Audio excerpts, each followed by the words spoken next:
We're excited to welcome back Brandon Witt to the podcast. He was last here, back in episode 48, talking about some of his latest works at the time. Now, some of you may have been looking for Rosalind Abel and Mildred Abbott in this episode. Brandon, might there be something you'd like to tell us? I have split personalities, so I'm all three. I'm Brandon Witt, Rosalind Abel, and Mildred Abbott, and who knows who next at this point. That was Winifred. She is going to be sneezing a lot. She's suffering from allergies. So, yeah. So all three of us are right here.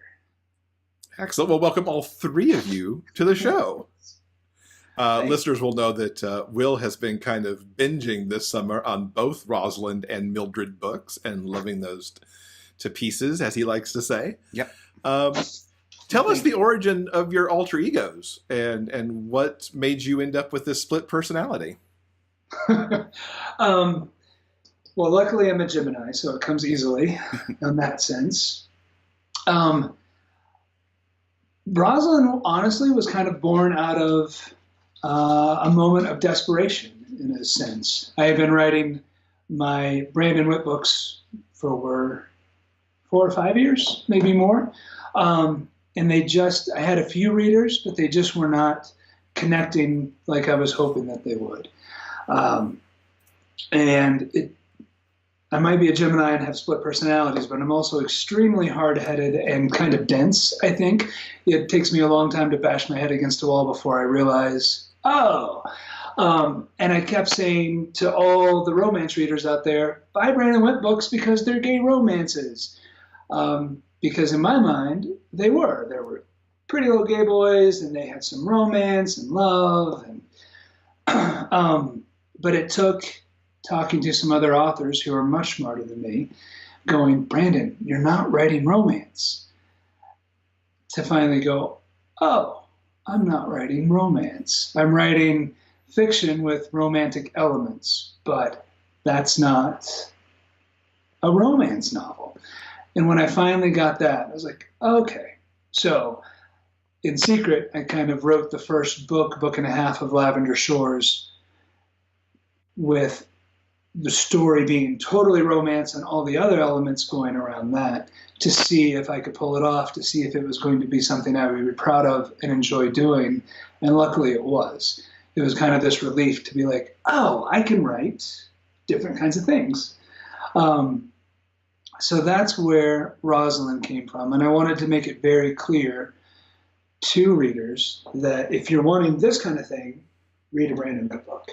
If you're wanting this kind of thing, read a Rosalind Abel book. Because it does get pretty confusing, on what your expectations are from an author. Even in my Brandon Witt books, I have several, I don't know how many, 7, 8 contemporary romances. But then I have 3 urban romance or urban fantasy romances. And if I could do that again, I would probably have a different name for those, just because those are also very different. So if you're reading Then the Stars Fall and then pull out Men of Myth, it's like farmer, merman, this doesn't make sense. Although that could be a fun book, A Farmer Merman. We'll see. Another pin name might be born right here. Yeah, exactly. Well, I think you bring up an interesting point.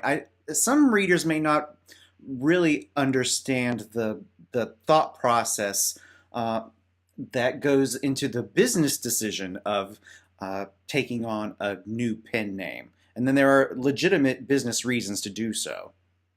Yeah. There are. There's also legitimate reasons not to do so.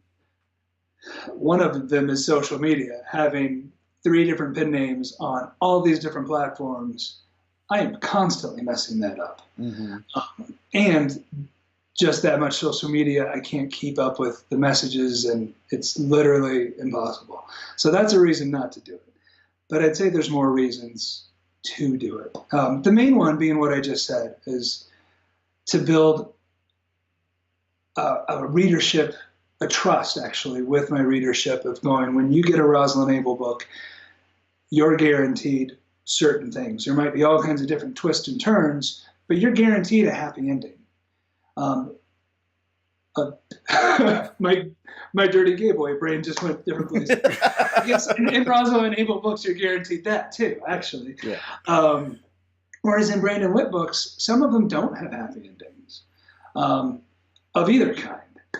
So, and I think, I don't think it was arrogance necessarily. I think it was more being naive, but I was expecting to just be able to write whatever I wanted to, go all these twists and turns, and have this, I guess it is arrogance, expect all these readers to go, okay, we're going to follow you no matter what.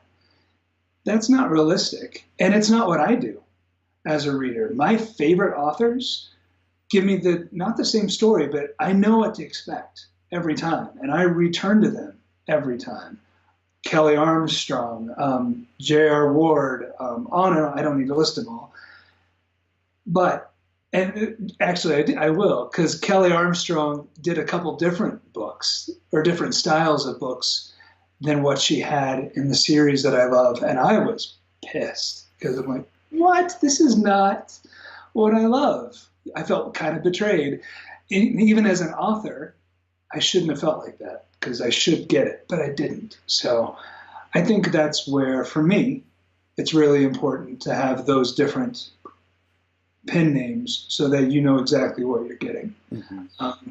And even for my craziness, it does help me to get into a certain frame of mind when I sit down to write that book. They're all Brandon in there, but I am in a different frame of mind when I'm writing Rosalind. I'm in a very different mind when I'm writing Mildred. So it helps me too, actually. Mm-hmm. Mm-hmm. So readers know what to expect for the most part when they open up a Brandon Witt book, and they know what to expect when they opened a Rosalind Abel book.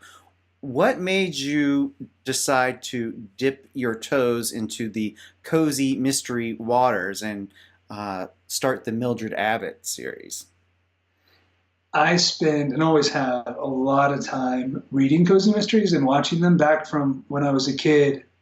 I read all the Nancy Drew books, all the Hardy Boy books, mm-hmm. but mainly Nancy Drew books, and several Agatha Christie's and all that. Some readers consider Nancy Drew cozy mysteries, some don't. I do, but and then a lot of what I watch is cozy mysteries, like Randy Fisher's murder mysteries and Father Brown, and so it's just another genre that I really truly enjoy. And as a writer, I wanted to write a whole bunch of different things. I still want to write even more other things. I have children's series I'm thinking of, fantasy series I'm thinking of, that I hope to get to one day. So Mildred is just another chance to do something else that I love. And it's actually made my Rosalind writing, I think, stronger, because the way I'm doing it right now is I write a Rosalind book, and then the next one I write a Mildred book, and kind of go back and forth. So it's kind of always fresh, and kind of like, oh, okay, I get to go back here instead of I have to stay in this frame of mind for the rest of my life. And as a writer, I desperately needed that. So that came into play as well. And it's just fun. And it must be nice to have two different worlds to play in. Because Lavender Shores is a very, very different than the Denver town that your heroine Fred lives in. Yeah, the Colorado town. Yes. They are, although in the Cozy Mysteries, Fred lives in Estes Park. And in the Brandon Witt books, the Rocky Mountain Boys series takes place in Estes Park. No one else is going to think this is cool but me, but I think I'm so clever. So here you go. In the Rocky Mountain Boys series, there is a character named Rosalind Abel who came from my friend Nancy Hartman, and she helped Eric Arvin get some of the equipment he needed when he was sick.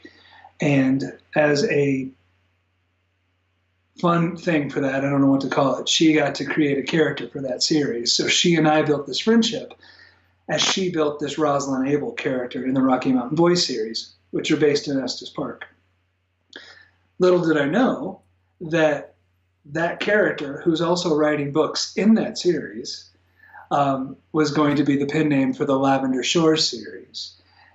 And then also that Fred is going to be in Estes Park where all of this happens. So all 3 series have this weird little Brandon craziness loop. Again, that the rest of the world's like, oh, okay. But when I look at them all on my shelves, I'm like, oh, look at that. They're all weirdly connected. That's a good Easter egg, though, for people who might see all of them. Yeah, exactly. We were also speaking briefly before we started this interview that Fred is actually has a connection to one of your earlier Brandon books. She does. In Then the Stars Fall, one of the main characters is Wendy Bennett. If you've read that book, she's Travis's sister. She is just this powerhouse, big, bold, redheaded woman who just does what she wants, but is really soft and sweet and all these things. And I just fell in love with her. I have it in a lot of my Brandon books. The side characters steal my heart sometimes more than they should, sometimes kind of nudging out the main characters for me. And she was one of those. And I don't have a story for Wendy, unfortunately, to keep going with, and I missed her. So when I was thinking of the Cozy Mysteries, I'm like, I get to spend time with Wendy again.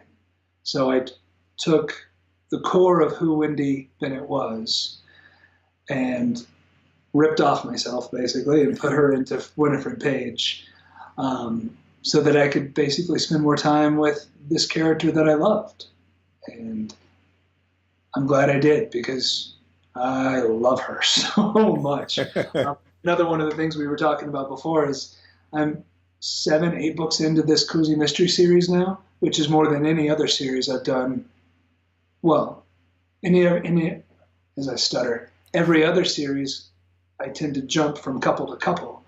So you always have a new lead. But in the Cozy Mysteries, it's Winifred all the time. And after 7 and 8 books, she and I are just tight. Like, I love this woman. I know her in and out. I know her probably more than I know myself. And I don't know why I didn't see that coming, but I didn't. But it's been a really fun thing, especially when it was all started with the character from Then the Stars Fall. So, yeah. And I guess it's kind of fan fiction of myself, I guess. And we should say, of course, that Winifred is named based on the dog who sneezed earlier in the interview. Yep. Actually, if you read that series, well, Watson is the Corgi, and he was based on almost identical to Alistair, my Corgi that was Winifred's brother who passed. The only thing that's different there is Alistair was not brave at all, but everything else. But if you read that series, you will find all my pets in human form. In book 2, the Christmas one, there's a Christmas store, and it's owned by the Diamond family, Duncan, Dolan, and then the sister-in-law, Daphne. My old Corgis were Duncan and Dolan, and I grew up with a poodle named Daphne. There's a bird shop owner named Myrtle. When I grew up, I had a chicken that would follow me around. Her name was Myrtle. So as you go through that series, all these people are actually just my pets. Not all of them, but a lot of them. I love that Duncan and Dolan have new characterization in these books, because Duncan and Dolan showed up in some Brandon books. Yeah, they were in as dogs. Well. Yeah, and Alistair is also in the Rocky Mountain Boys series as Alistair. So, yeah. One big Brandon world. All about animals all the time. So we've been talking about these 2 series, the Lavender Shores series and your Cozy Corgi Mystery series. And I've been singing their praises on the show quite a lot. I love both of them equally. They're both really amazing. But I'd like you to take a moment to tell our listeners, when they pick up a Lavender Shores book, what are they going to get? What's the feel? What are they going to love most about this particular series? I'm going to sort of answer that question and say how I think the series are similar, because what you're going to get in both series is a large cast of characters. Mm-hmm. Yeah. In Lavender Shores, like I said before, you're going to get different main characters all the time, and in the Cozy Mystery, you're getting Fred's POV all the time. But through both series, you see returning characters in every book. You get to learn more about them. And my favorite thing about any series that I'm reading, regardless if it's mystery or romance or fantasy, whatever, is I want to just settle back in with these people that I consider friends and family, and just, you know, as soon as you crack open the pages, you're like, oh, I'm back. I've missed you. And that's my goal for those. For Lavender Shores, it's going to be this wacky town it's this made-up town in California in the Point Reyes National Seashore, which is not made up.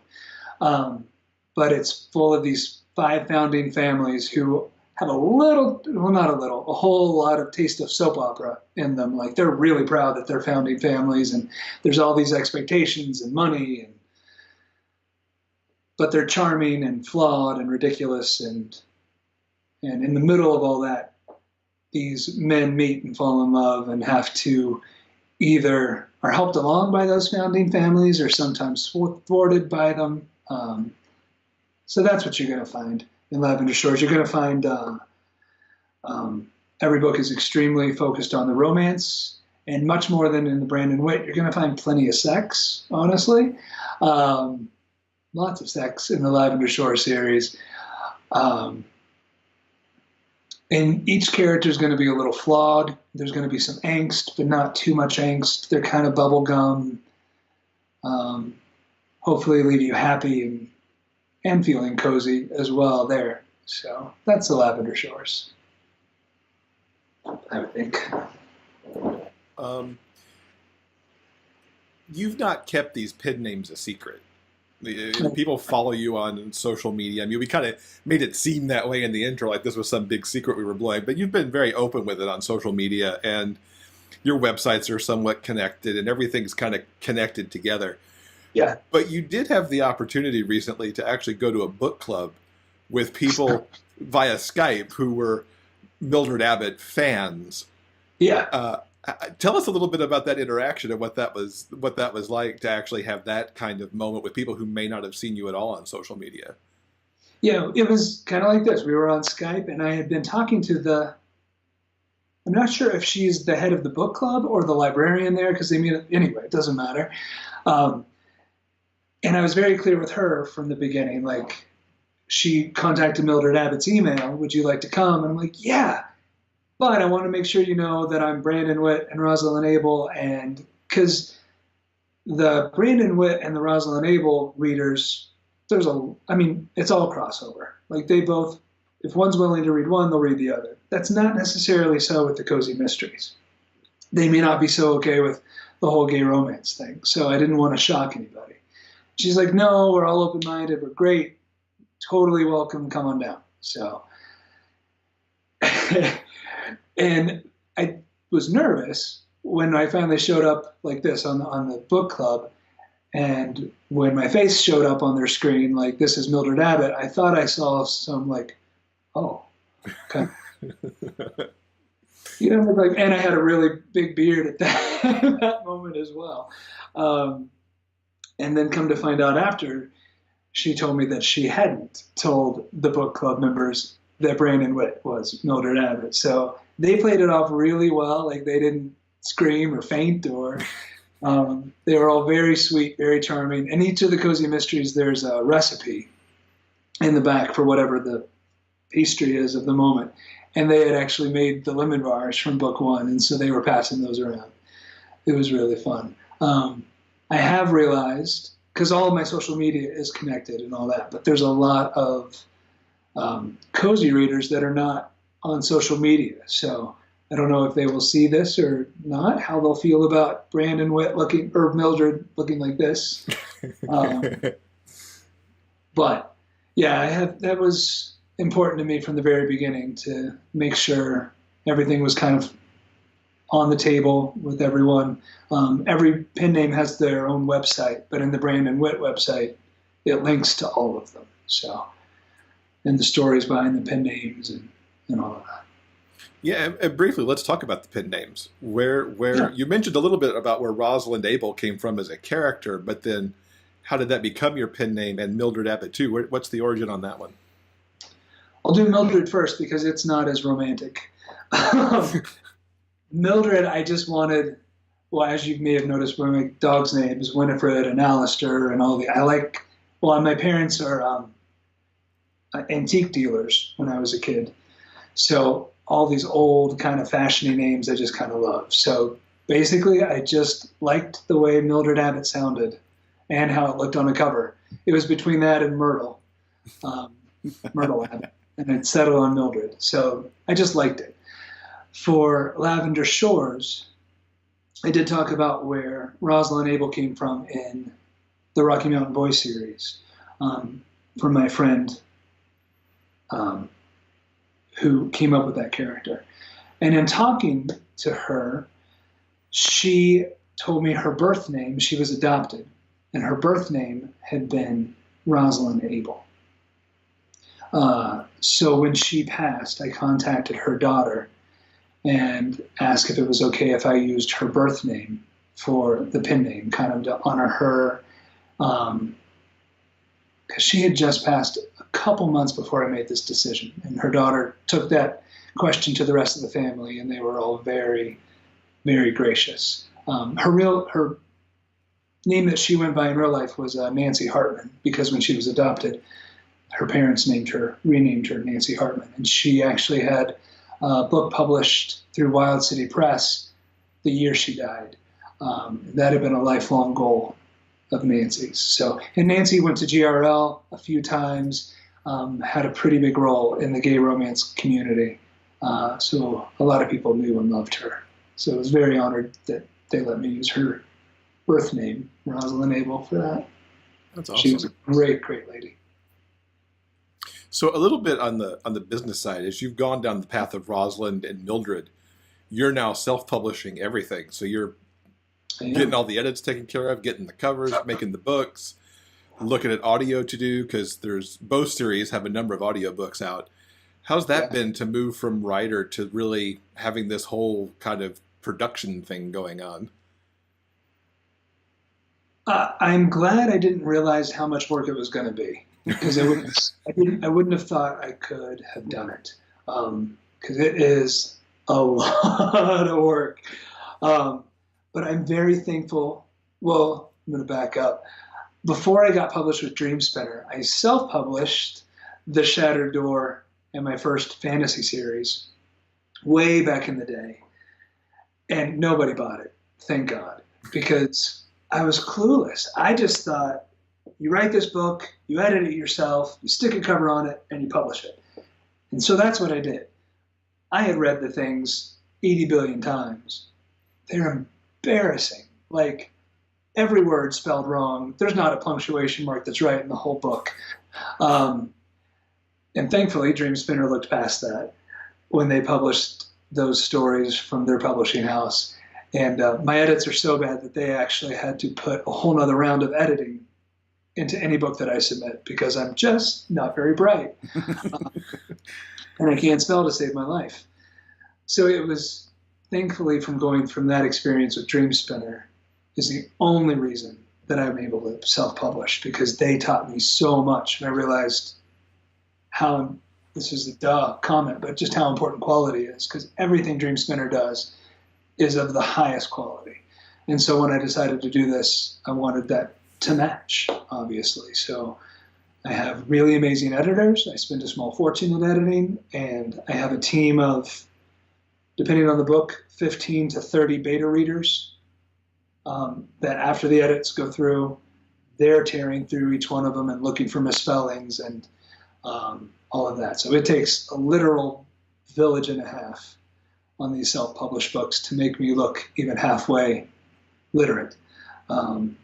So there's a lot of people involved in this, in helping me out, both in paid positions and in people that are just willing to be lovely and help. So, but yeah, the self-publishing It's a lot of work, but it's also really fun. Like, I also format my own books, and I'm such a control freak that it's really amazing I'm the one putting in the chapter header. I'm the one that's capitalizing the first two words in the beginning of the chapter, and then scene breaks. And like, I love that there's not one bit that I don't touch.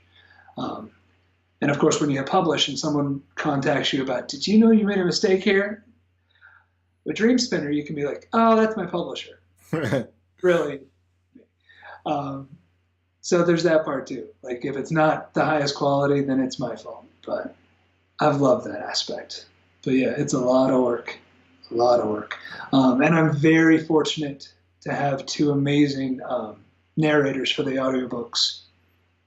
I didn't have any plans to get Lavender Shores into audiobooks because I really wanted them to be quality, and knew with my budget, which is nothing, that no one would do it. And Kurt Graves, who did The Imperfection of Swans for me for Dream Spinner, contacted me like a gift from God, literally, and was like, would you have any interest in me doing your Lavender Shore series? Like, he was doing me a favor. So not. Like, he is my favorite narrator, period. So I latched onto him as like, yes, and you can never let me go. You have to do it. Please, please, please. And yeah, he's flawless. And then Angie Hickman is doing the Cozy Corgi stories. And she, I don't know why she decided to take a chance on me either, because she has a very good career without me. But I'm very grateful that she did. She really, especially with Fred's voice, that was the deciding factor. Because you never know if you're going to hear, well, most of the time you don't hear the voices you do in your head. But when she read Fred, I was like, oh, that's her. That's totally Fred. So I'm very lucky in that sense as well. Great narrators. Yeah, definitely. I want to make sure everyone listening, for the millionth time, I want to sing the praises of both these series. They are most definitely of the highest quality, and I highly recommend them, both of those series in audiobooks as well. They're both really, really wonderful. Thank you. Yeah. Very much. So before we wrap up this interview, is there any maybe sneak peek or tidbit you can tell us about what's coming up in Lavender Shores, or what might be going on with Fred at the Cozy Corgi? You got it.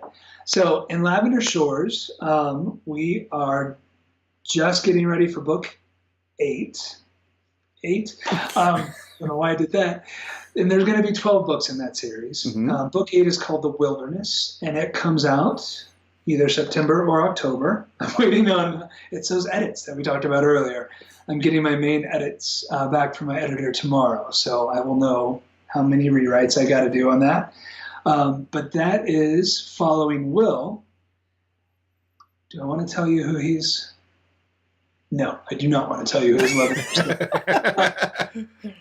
That follows Will, who some of you met in The Glass House. He was... people hate Will from his character in The Glass House. So I really wanted to, and I didn't. I loved Will even then, even when he was an asshole. I'm like, I love this guy. So this is kind of his redemption story, and I think he's one of my favorite characters I've written. Just love him. So we got that coming up, and then after that is the bartender Seth, who's everyone has been waiting for his story. So in book 9, The Victorian, Seth is coming. So Seth will be out by Christmas, if not before. And then the Cozy Corgi series, Wicked Wildlife, which is book number 8, is coming in October. And I've had the whole series of the Cozy Corgi mapped out from the beginning, with some books that are just pivotal. And this is one. Lots of questions that have been lingering over the surface of the Cozy Mystery series get some answers in this one. And quite literally everything changes. So I'm excited for Wicked Wildlife to come out. And then after that, we have the Christmas edition, which is always fun, coming out in November or December. And that is going to be called Malevolent. I can write these words, I can't say them. Magic. Malevolent Magic. So that's coming out before Christmas. So, fantastic. Go. So what are the website addresses where everybody can keep up with not only Brandon Witt, but Rosalind and Mildred? So BrandonWitt.com, MildredAbbott.com. I'm really original, as you can tell. And RosalindAbel.com. But with Rosalind, and they're also on Instagram, and I'm not very good at Twitter, but they're on there. But with the Rosalind Abel, there's also a sister website called LavenderShores.com. And I love that website. You can go there and see different houses in the town, see what Point Reyes National Seashore looks like. There's a whole cast of characters of faces that are pretty close to how I imagine them with their bios. Like, you can kind of just get lost into exploring the actual Lavender Shores. So that's a fun website to visit if you haven't yet. That's very cool.